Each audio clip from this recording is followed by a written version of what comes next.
Hi all, my name is Ben George and I'm here to present my topic which is on battery management systems for electric vehicles. You might know, you might shorten it as BMS, but that really doesn't work out because people, try relating it to the Blue Mountain State TV show, but that's not the case. So let's jump right in. What does BMS actually mean? BMS means, as I said, battery management systems. It's an electronic system which is designed to make a rechargeable battery function within its own operating limits, and it can even exclude all the defects that occur within its operating parameters. Right now, there are two systems which are being applicable to the BMS system. That is like the lithium battery and the lead cell battery. We normally don't use the lead battery till now because till now we were using the lead battery, but now we have switched to the lithium battery. That is because lead has a lot of disadvantages which over the years after perfecting technology we have come to overcome. And in this slide there's the charging limits which the lead has given to us. It's like over voltage is not it's not a main, it's a very main issue in lead batteries. So we have switched to lithium batteries which can be grouped together, but over voltage on a single battery cannot be eliminated. So it can do a serious damage to the cell. So individual cell charging is one of the solutions which over the years we have perfected. Also one more solution is balancing cells and charging in a string. While charging in a string, you have to take care that you don't charge it for a much longer time because lithium batteries, when charged for a longer time, makes cell damage multiply faster. Another major importance that we give is for the discharging purpose. So while discharging, lead can tolerate discharging to 0%. That is, it can, from 100% to 0%, you can extract every single bit of energy that the lead can store. But it causes a little bit of damage, but not as much as the lithium batteries. Another major disadvantage while discharging a lithium battery is it gives you serious damage, plus it can discharge only till 2.0 volts. So 2.0 volt, it's its limit. You can't go to 0 volts. So from 100 volts or whatever is your total consumption, total power energy storage limit, to 2 volts. You can't go to 0 volts. If you do go to 0 volts, your battery will be completely damaged. And over in this graph, this is a graph between the battery voltage and state of charge for a lead acid discharge battery. So you can see from the curve that it is going straight down. So it is uniform. There is no shoulders, there is no constant graphs. It is just a straight slope, which brings to question that can lithium batteries achieve the same thing? So let's see what the lithium graphs looks like. Over here we have the lithium discharge curves. You can see it starts from 3.5 volt and ends at 2.5 volts. Like I said in the previous slide, 2.5 volt is the minimum that the lithium can discharge. So from 3.5 volt, you can see, till like 25 or 10, it's like from 3.5 to 3.25 or something. And it is like a shoulder, it drops down constantly, but then it makes this line, which is like, it is uniform. It doesn't go down below that, it is uniform. So over here we have a uniform discharge of charge and energy, which goes on till a particular point, after which it drops down slightly even more, till 2.5. So lithium batteries have fairly flat discharge curve with sharp shoulders. So as you see, this is the sharp shoulders and this is the flat curve. So this means lithium batteries can be used more for energy discharge purposes, like for example the electric vehicle that we have in our hand. So since we have selected lithium for BMS, there are some main challenges associated with it. Some of the challenges are overcharge, over discharge, and cells don't get charge or discharge because it's too hot outside. So that is one of the temperamental issues that we should look into. So other main thoughts and discussions on what constitutes the BMS is like you have to monitor and detect cell overcharge, cell over discharge. So while there is an issue of over discharge, if you don't alert the operator or cut off the system power, what it does is it damages all the corresponding circuits and all the other components related to the circuit. So it is a major issue, and it is to be avoided at all times. Then cell balance for string charging. String charging is nothing but charging at over a period of time. So when you're charging it, you should maintain that each and every cell has a balanced and equal amount of charge. It is not like one cell which is placed. Suppose one cell is placed here and another cell is placed here. This cannot have like 100%. This cannot have 0%. It should be like equal. So what we have devised is while charging, the entire battery charges cell. It doesn't charge cell by cell. It charges all the cells at once. So it's like 50%. Then this comes to 50%. Then 60. Then 60. Then 100. So that's how it goes about.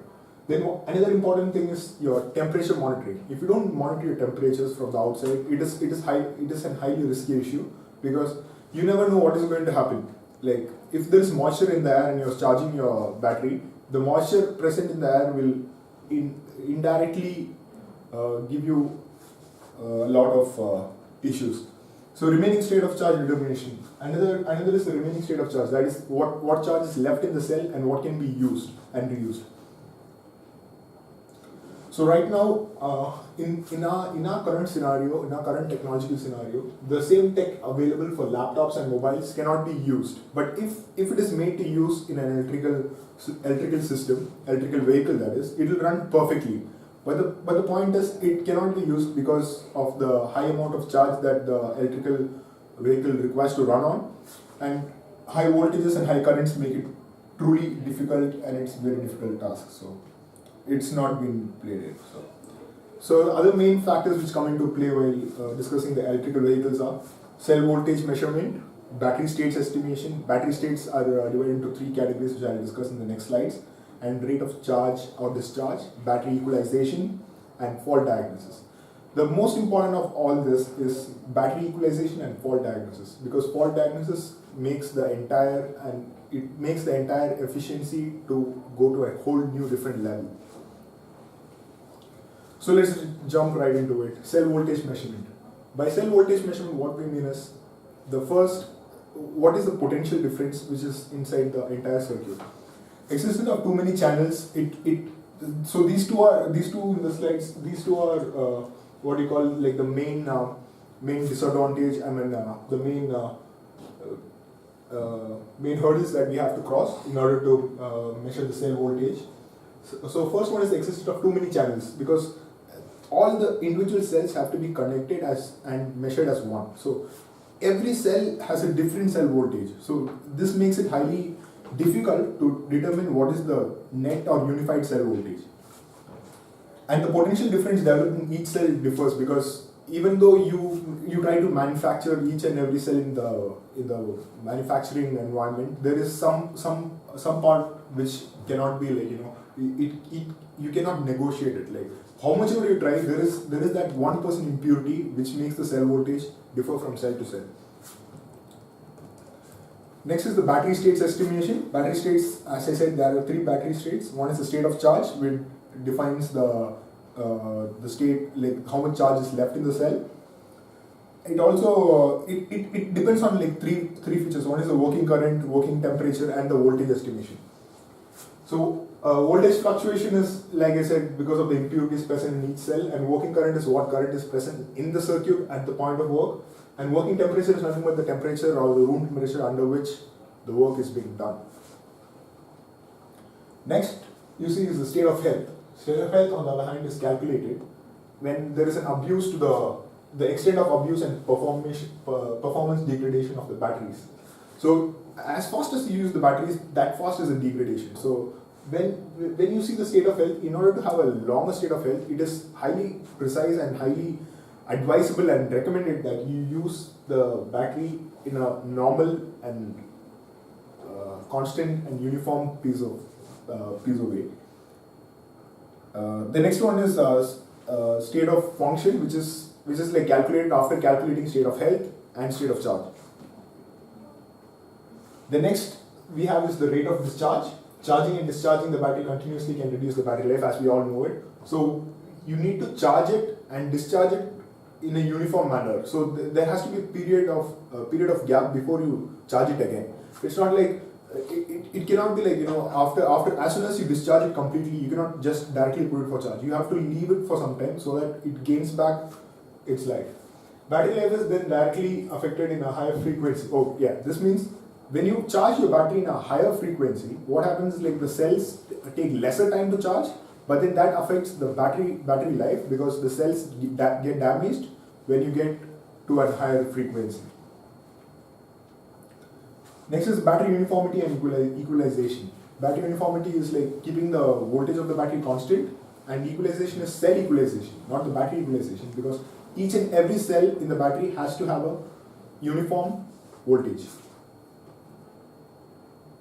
And it in turn, it is dependent on the impurity. Like I said, the manufacturing impurity always plays a crucial role.